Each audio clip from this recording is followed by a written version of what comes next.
हमारे यजमान श्री अमित आर्य जी ने जब अग्निध्यान किया तो शास्त्री जी ने उस समय आदेश किया, आप कपूर को सुरवा में रख लें और मंत्र के पश्चात अग्नि को यज्ञ कुंड में स्थापित करें। एक बार सभी आर्यजन चिंतन करें, जो अग्नि रखी वो कहां रखी गई? यज्ञ कुंड के, बोलो, नीचे।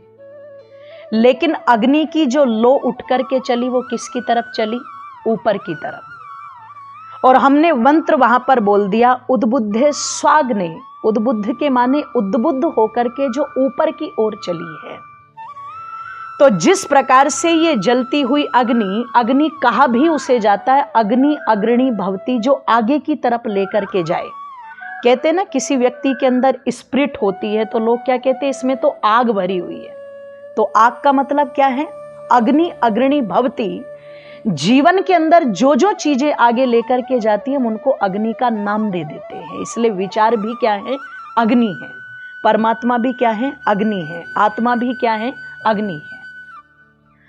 पता लगा वो अग्नि हमने नीचे की तरफ रखी, लेकिन वो ऊपर की तरफ चली, उद्बुद्ध होती हुई चली, उन्नति की ओर चली। तो वहां पर यजमान ने क्या कहा?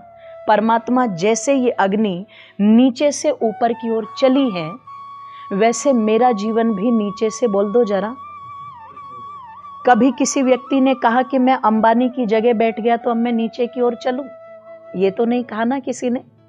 सबकी भावना एक ही रही कि परमात्मा मैं ऊपर की ओर चलूं, अर्थात मेरे इस मानव जीवन का पतन ना हो, इसकी अवनति ना हो, मैं उन्नति की ओर चलूं। और यदि हम उन्नति की ओर चलना चाहते हैं तो जीवन के अंदर जिन जिन विचारों से या जिस जिस आचरण से या जिस व्यवहार से पतन होता है, हम उसका त्याग करें।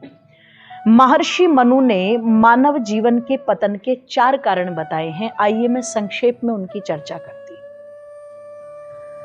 महर्षि मनु कहते हैं, यदि मानव जीवन उन्नति की ओर जाना चाहता है तो 4 प्रकार के पतन से उसको बच करके रहना चाहिए।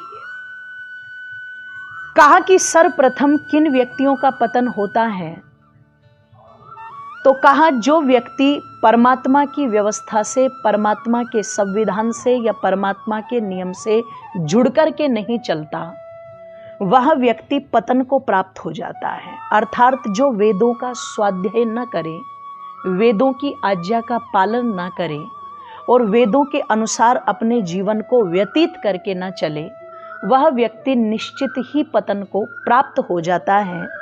यदि पिछले रविवार को आप आए हो तो मैंने इस पर खुलकर के चर्चा की थी। आज पूरी दुनिया जिस खान पीन की बात कर रही है, आज पूरी दुनिया जिस योगाभ्यास की बात कर रही है, आज पूरी दुनिया जिस शाकाहार की बात कर रही है, आज पूरी दुनिया जिस प्राणायाम की बात कर रही है, वो सारी की सारी व्यवस्था वेदों में हमें आज से लगभग 2 वर्ष पहले परमात्मा ने, 2 अरब वर्ष पहले परमात्मा ने सृष्टि की आदि में प्रदान की थी। तो निश्चित हम वेदों के अनुसार यदि अपने जीवन को जीते रहेंगे, परमात्मा की आज्ञा का पालन करते रहेंगे, तो जीवन के अंदर कोई पतन का कारण ही उपस्थित नहीं होगा। क्योंकि महर्षि दयानंद से सत्यार्थ प्रकाश में एक व्यक्ति ने प्रश्न किया, परमात्मा चाहता क्या है? क्या परमात्मा अपनी गुलामी मनुष्यों से करवाना चाहता है? या परमात्मा कोई तानाशाह की तरह है या हिटलर की तरह है, जो केवल अपनी तानाशाही के विचार जो हैं परोस दिए और मनुष्यों को कह दिया कि इसको मानो? तो ऋषि ने बड़ी सुंदर सी बात कही कि परमपिता परमेश्वर सब जीवों की भलाई चाहता है और सब जीवों की भलाई के लिए, सब जीवों के कल्याण के लिए ही परमपिता परमेश्वर ने संसार की क्या की है? बोलो, रचना की है। इसलिए परमात्मा ने पवित्र वेदों के अंदर जो ज्ञान दिया है वो अपनी तानाशाही के लिए नहीं दिया या अपनी केवल बात मनवाने के लिए नहीं दिया। परमपिता परमेश्वर ने जो ज्ञान मनुष्यों के लिए दिया है वो उनके कल्याण के लिए ही दिया है। इसलिए उस वैदिक ज्ञान पर किसी का आरक्षण नहीं है। जो बात आज चल रही है कि वेद को सब नहीं पढ़ सकते, मैं निवेदन कर दूं, उस वैदिक ज्ञान पर किसी का आरक्षण नहीं। परमात्मा ने वो सर्व सुरक्षित किया है। वेद की उस पवित्र व्यवस्था को सब मान करके यदि चलेंगे तो जीवन के अंदर मानव पतन से बच जाएगा, उन्नति की ओर बढ़ेगा, अवनति की ओर नहीं जाएगा। इसका मतलब वेदों का स्वाध्याय करना मनुष्य की उन्नति का कारण है, और वेदों की निंदा करना या वेदों के विपरीत व्यवहार करना ही मनुष्य के पतन का, बोल दो जरा, कारण है।